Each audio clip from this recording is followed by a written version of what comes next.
We are proud to host the Canadian Sands Buyers Forum today, sponsored by the Government of Canada and the World Trade Center of Greater Philadelphia. We have some honored guests at our table here, including John F. Prato, Consul General, Canadian Consulate of New York. We will hopefully be having soon Jim Cawley, the Lieutenant Governor of the Commonwealth of Pennsylvania. And we also have at this table Anthony Bartolomeo, the Chairman of the Board of the World Trade Center of Greater Philadelphia and the President of Pennoni Associates.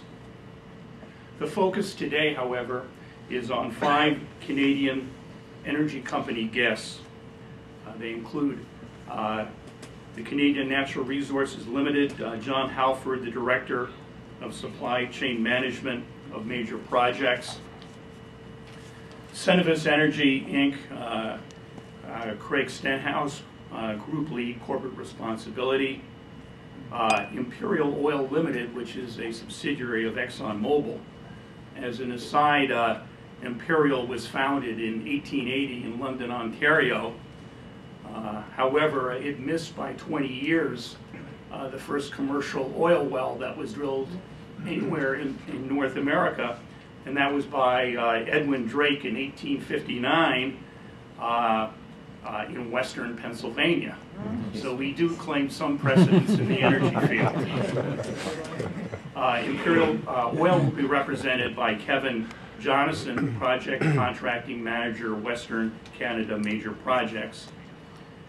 We also have MEG Energy Corporation, and that'll be Stephen Diott, VP of Human Resources, Information Technology and Corporate Services. He has quite a lot on his plate, obviously. And finally, Suncor Energy, which was founded in Montreal. However, it was 20 years behind Imperial because it was founded in 1919.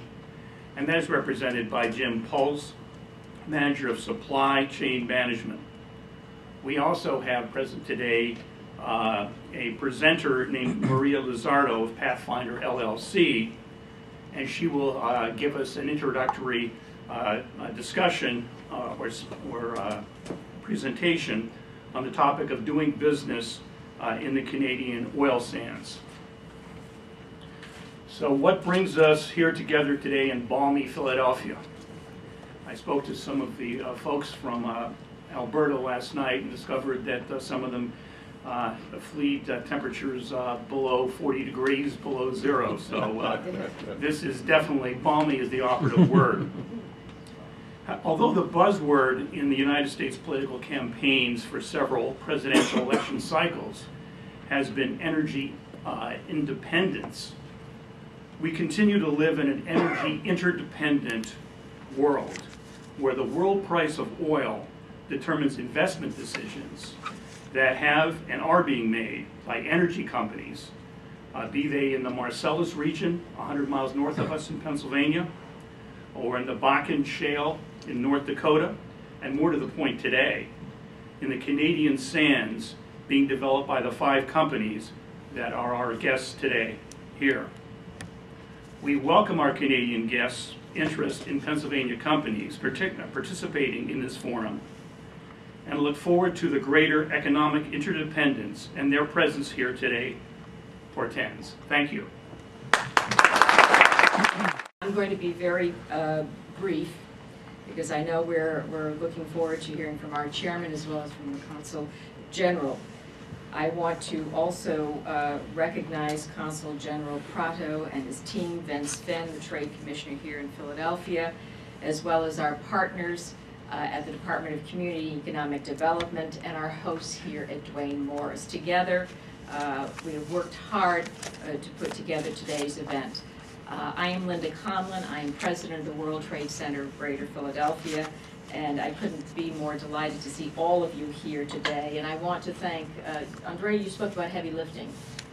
You've got big muscles. No one has lifted more in the past several weeks than I believe that you have, Andrea. So I want to recognize your efforts and Graziella's efforts and that of Dino.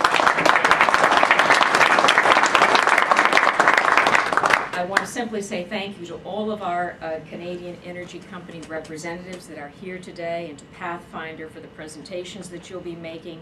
And I want to thank all of the companies here from Pennsylvania, New Jersey, and Delaware.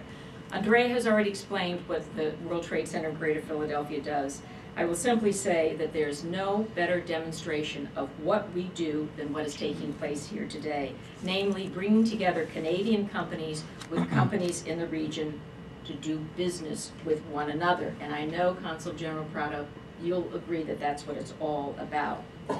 Last night at dinner we spoke, Consul General Prato, and thank you again for your hospitality, about the great opportunity that Canadian companies have in working with companies in the region in health IT, in clean energy, and in finance. And speaking of clean energy, the Commonwealth has a history tied to the development of energy, and you just mentioned that, Frank. From the discovery of the world's first oil well in northwestern Pennsylvania in the mid-19th century to the coal-fired furnaces that fueled the Industrial Revolution, to the development of Marcellus Shale. Energy is in the region's DNA, if you will. Not surprising that we should be gathered today to support oil sands development. The chairman of our board, Tony Bartolomeo, understands the important link between economic growth and development of energy resources. I know, Tony, we've had many conversations about this. He has served on Governor Corbett's Marcellus Shale Advisory Commission and has demonstrated outstanding leadership. Tony is the president and chief executive officer of Pennoni Associates. He is the chairman of our board. And as president of Pennoni Associates, he heads a multidiscipline consulting and engineering firm headquartered in Philadelphia. He joined Pennoni in 1986. He has more than 30 years of experience in environmental engineering, coupled with broad experience in relationship development among federal, state, and local government levels. The thing that I like the best about your bio, Tony, is when it says that you have a strong belief in corporate responsibility to our planet and the environment, and you walk the talk. You've served on various councils, including the Pennsylvania Environmental Council and the Philadelphia Global Water Initiative, among many others. Simply stated, you've worked to improve the quality of life here in your adopted Delaware Valley, and we thank you for that, and we thank you for your leadership on the World Trade Center of Greater Philadelphia board. So now it is my honor to welcome to the podium Tony Bartolomeo.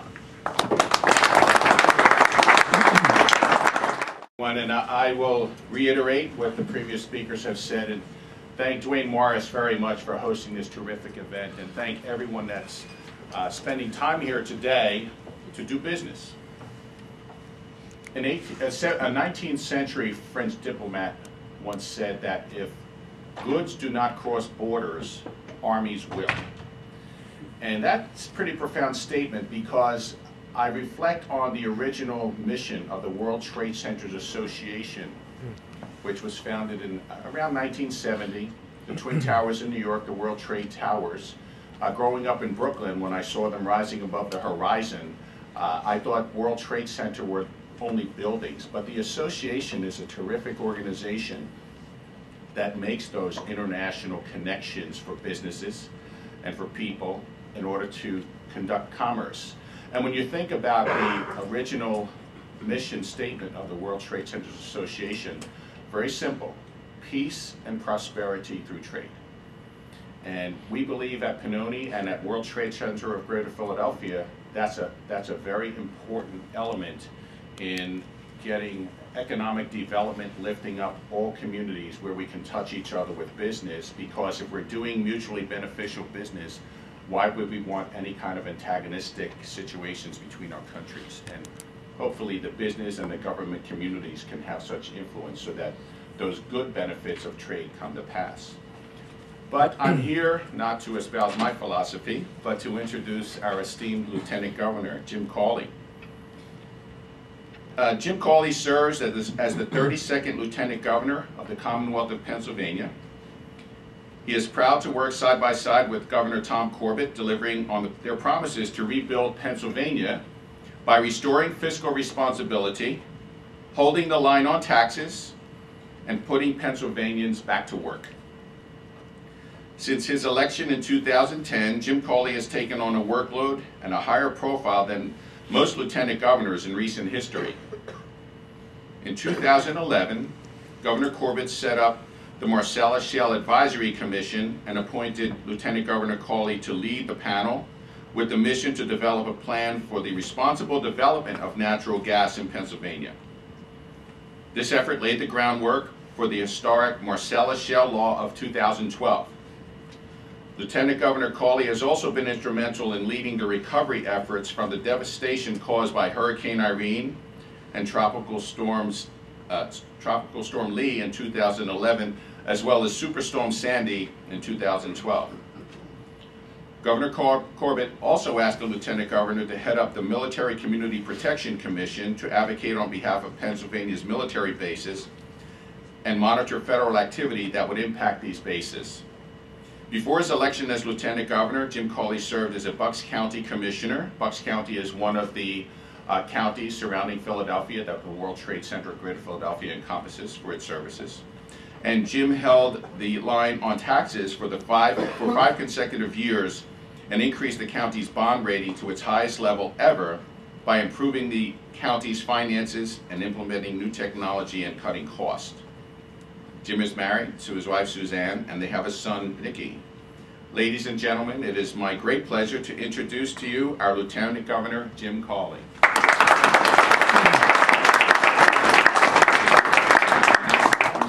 Great spending time with my good friend Tony Bartolomeo, and his modesty prevented him from telling you that he was an instrumental part of that Marcellus Shale Advisory Commission and was an excellent commission member who helped in innumerable ways in allowing us to deliver to Governor Corbett what we think is a common sense set of regulations and laws that will help Pennsylvania be a global player in the natural gas industry.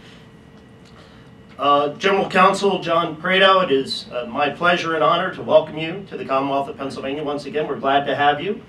And I want to also acknowledge the presence of Nancy Ward, who is Pennsylvania's authorized trade representative to Canada, and of course our dear friends at Duane Morris for providing us this wonderful forum in which to discuss some very important topics. And in fact, in the Corbett-Cawley administration, I can tell you that there is no more important topic than that of creating job opportunities for Pennsylvanians. And it is with that in mind that I bring greetings from Governor Corbett, who joins with me in thanking the sponsors of this event, of course, the World Trade Center of Philadelphia, and all who worked so hard to make today a reality. We see this as a great opportunity for Pennsylvania, yes, but also a great opportunity for our important ally, Canada. The Commonwealth of Pennsylvania is proud, indeed very proud, to play host to great partners from Canada. The bonds between our two nations, and indeed between the nation of Canada and our Commonwealth, are quite strong. We share a similar colonial past. We enjoy some strong cultural ties. And to be stereotypical for a moment, we're both glad that the hockey strike is over. But nowhere can these ties can be found to be stronger than in our economic relationship. At $11 billion, Canada is Pennsylvania's largest importer. And conversely, Pennsylvania imports nearly $13 billion from Canada in products and goods and services, making our bilateral trade a whopping $24 billion. And it's growing every year. Nearly 1 in 10 of the foreign companies that are cited here in Pennsylvania are Canadian. Several companies that are here from Pennsylvania have locations in Canada, including Aramark and a little company in the central part of the state called Hershey, and PPG Industries, and U.S. Steel, just to name a few. But again, as I've said, Governor Corbett and I believe that this is but a beginning of an even greater opportunity for all of us. We want to see those economic ties grow even stronger.